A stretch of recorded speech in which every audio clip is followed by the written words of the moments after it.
Well, ladies and gentlemen, Happy New Year. We met you last year. Well, today we are going to give you what we call the State of the Nation Address.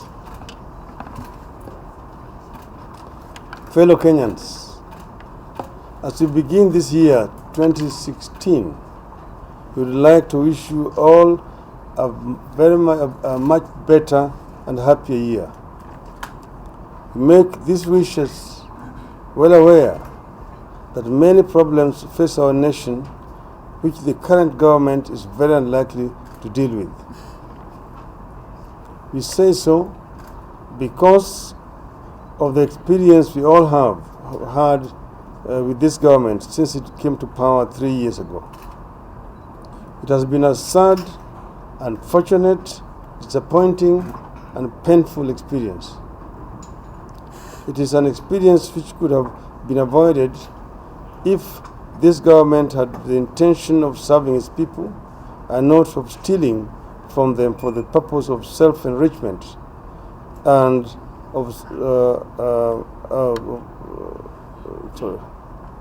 I'll repeat. It is an experience which could have been avoided if this government had the intention of serving its people and not of stealing from them for purposes of self-enrichment and of retaining political power through corruption, fraud, theft, and bribery. Before our eyes, as Kenyans, the Jubilee regime has brought down the house called Kenya that it inherited intact in the year 2013. Jubilee came into office on the back of Kenyans believing its many promises. 3 years later, the free laptops for primary school entrants remains a pipe dream. The stadiums in the counties remain unbuilt. The 5,000 megawatts of electricity a cynical ploy. The 10,000 kilometers of roads have not even started. The promise to fight corruption, one of the worst jokes ever visited on an expectant population. Indeed, grand theft on a scale unprecedented in East African history has become the new normal for Kenyans. A spree of blatant and apologetic theft is underway, and the economic repercussions are already being felt by all Kenyans, especially the poor majority, watching the conspicuous consumption and the gorging of the tiny elite that's doing the stealing while all others are made to wait for handouts. Having failed to deliver on all its promises and realizing that Kenyans have now begun to appreciate this in the most painful way possible, Jubilee is laying the groundwork to steal the 2017 elections. Ordinary Kenyans have realized they are being robbed. Jubilee supporters themselves no longer pretend that thieving has been normalized. They respond saying the opposition wouldn't do any better. Well, we would like to tell you, all my dear Kenyans, that we shall. Not only because we want to, but because we have an urgent moral duty to. We shall be speaking on this subject in greater detail in the weeks to come.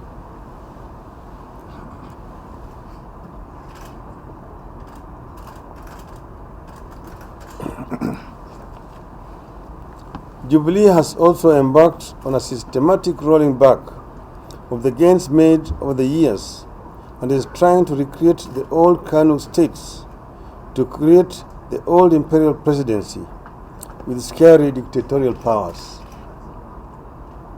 In terms of rights and basic freedoms, political bribery, authoritarianism, and the exploitation of ethnic differences for political gain, Kenya today feels like the Kenya of 1991.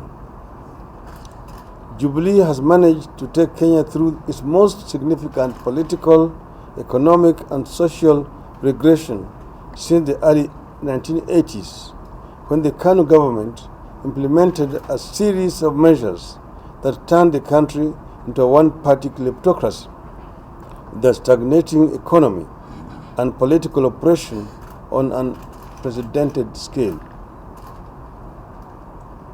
The top Jubilee leaders are reinventing the chain of events that their fathers and benefactors from the 1960s all the way to 2003, when we managed a regime change in our country. This is part of attempts to steal authority and power using stolen money come the year 2017. We are back to the 1990s, when members of parliament were paid heftily to defect from opposition to the governing party.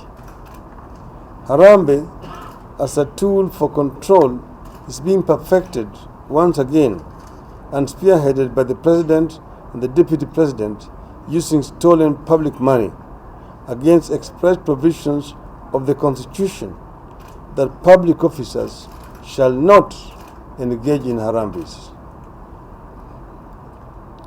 As happened soon after independence, Jubilee is using its numbers in parliament to muzzle independent institutions and offices in the name of giving the president powers to govern. The president has given himself the powers to appoint and dismiss the Inspector General of Police and the Chief Justice against the provisions of the Constitution. With that, we are back to the era when the president would dismiss or appoint head of police or head of judiciary through a 1 p.m. radio announcement. The Auditor General is losing his independent powers to recreate the imperial and dictatorial presidency of the past. Jubilee is laying the ground for the creation of a single-party monolith, buying off opposition members of parliament and co-opting other parties, all in the name of creating a national unity. That is what KANU did from 1960s all the way to 1990s. Trade unions, just like the independent media and civil society, are targeted for silencing. Jubilee has sworn to remove the vocal leadership of two giant unions, that is NAT and the Dock Workers Union, in a bid to create a compliant labor movement, just as KANU did, killing the Kenya Federation of Labor and Kenya Labor Congress to create a planned KOTU and Maendeleo ya Wanawake, which became known as KANU Maendeleo ya Wanawake. Every crisis is being used to create repressive and retrogressive laws that strengthen the dictatorial hands of the president and weakening the citizens. When terrorism has struck, Jubilee has responded by attempting to introduce restrictive laws in the name of fighting terror. That is not new. It was done in the 1960s and 1970s with the introduction of the Public Order Act to restrict the opposition and to contain dissenting voices in the name of fighting the shifters and consolidating national unity and development. Then followed the Preservation of Public Order Act, then the Chiefs Authority Act. Kenyans need to know that the children of KANU are beginning to introduce the things we went to war against for their fathers. They went to the war against their fathers for. This government is over. It is irredeemable. It is incapable of anything good. The Jubilee administration has failed. It has not delivered on any of its pledges. They have not delivered on laptops, their flagship pledge. They lied to children. The sports facilities they promised are nowhere to be seen. They lied to the youth. They have not delivered on food security and bringing down the cost of living. The Galana Kulalu mega irrigation project is turning out to be another white elephant. They lied to the people. Instead, they raised taxes on essential goods and they lied to all. This is the most corrupt administration in our history, and that is no mean feat. They have borrowed billions which they have squandered and stolen. On the Eurobond alone, which they are unable to account for, we have already paid over 25 billion shillings interest, yet they are unable to show a single project that the money went into. The only thing it is capable of and is doing now is to set up the machinery for stealing elections. We are where Nigeria was just before elections last year. Just as Goodluck Jonathan's government in Nigeria could not trace the abducted girls, Jubilee cannot trace billions of our lost money. Our response: we are here to do two things. First, to send a message to President Uhuru Kenyatta. Secondly, to call Kenyans to arms. Message to President Uhuru Kenyatta. My brother, you took over an optimistic country whose main agenda was to implement our new constitutional dispensation, a constitution that we have struggled for decades to achieve, so that we can secure peace, freedom, and good governance. You swore to defend this constitution, but you say one thing and do another. You have given thugs and thieves free rein. You are standing by issuing idle threats as the government transforms into a bandit state in front of our eyes. Kenyans have bent over backwards to support you, pleaded with you, and even offered to assist you to address the challenges facing the nation, but to no avail. We are now compelled to conclude that you are incapable of providing the leadership that the country needs. You are clearly determined to hang on to power by whatever means, even when you cannot deliver. What will you do that you have not had the opportunity to do already? The path you are on is well trodden. Laurent Gbagbo went before you. Your friend Goodluck Jonathan too. You have a small window of opportunity to turn your presidency and our country around, but it is closing and closing fast.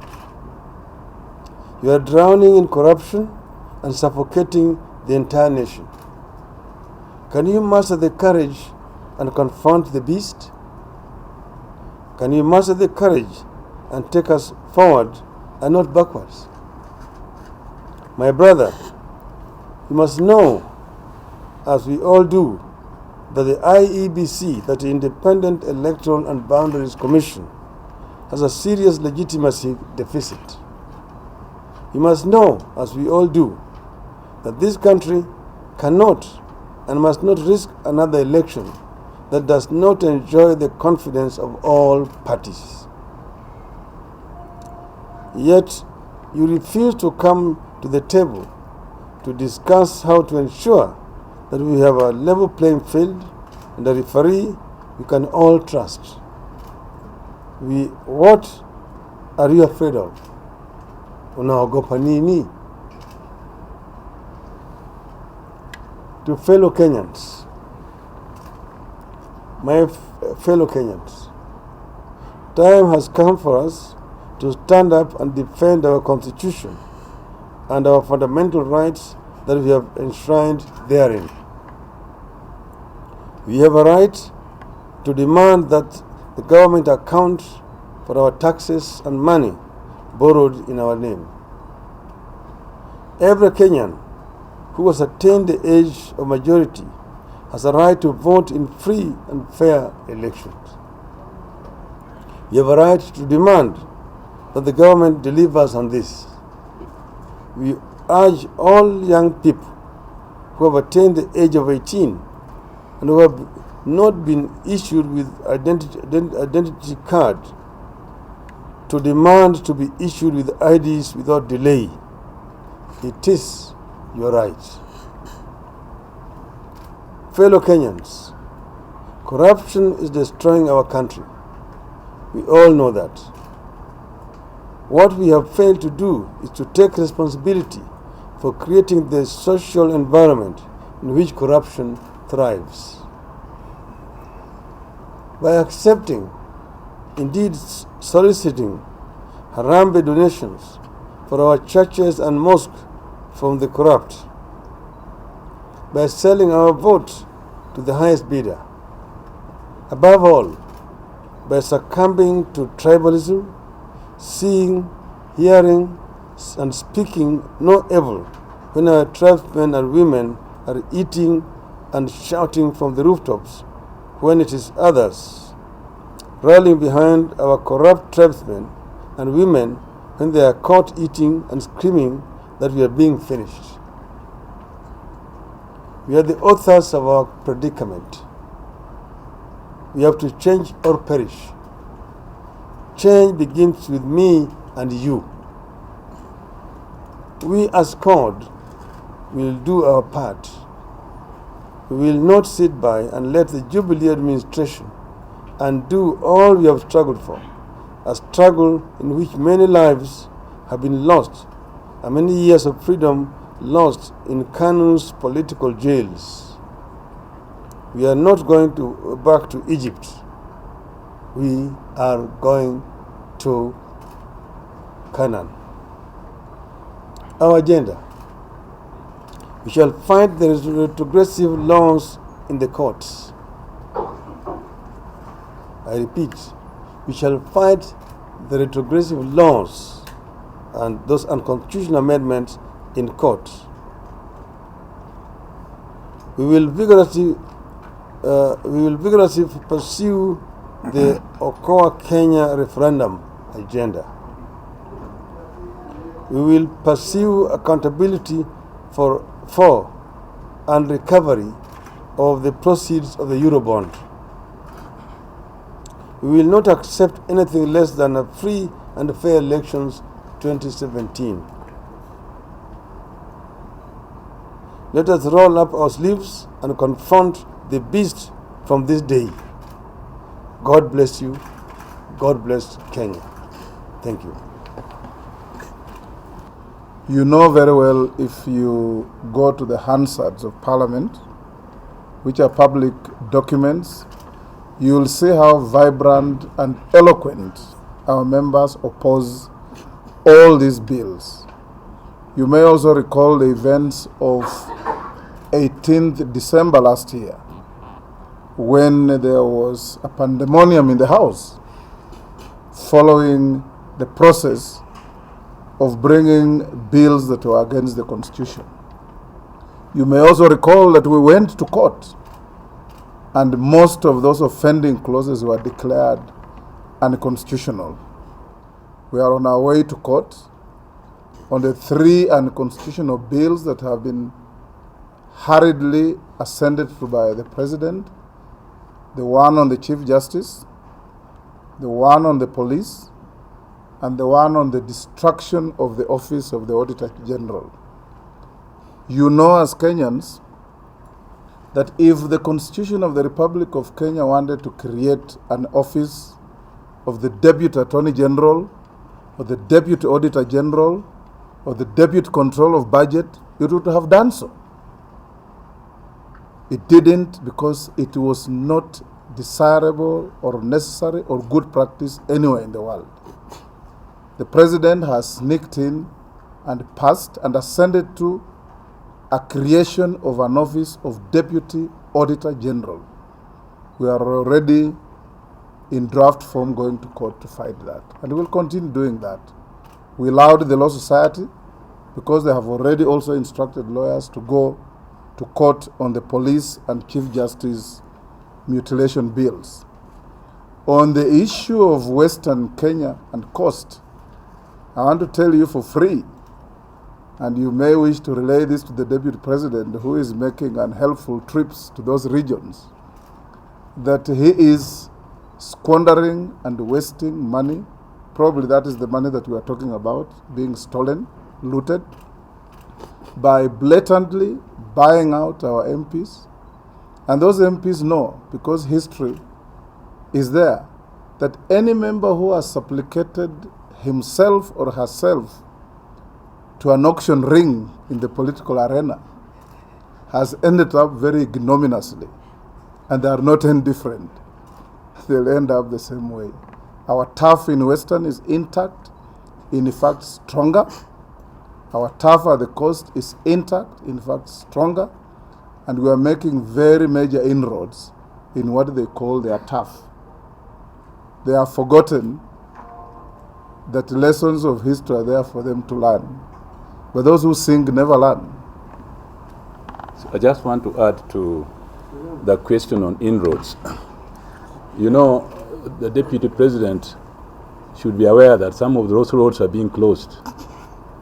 The Archbishop of the Church, the Anglican Church of Kenya, has already said that he's not going to allow politicians to go to Arambe's in ACK churches. That is a road closed. The second road closed is that we are compiling a lifestyle audit of the Deputy President. I've just been wondering how a hustler can afford to pay 10 million shillings a week. Yes.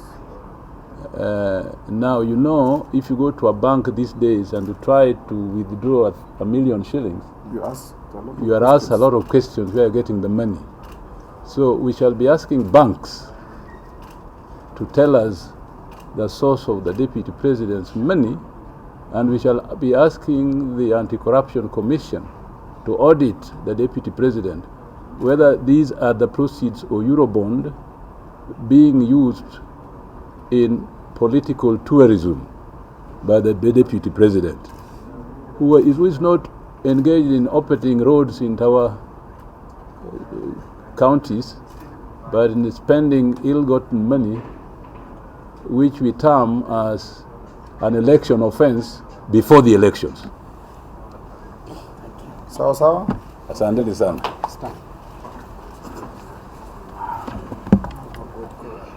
Ooh.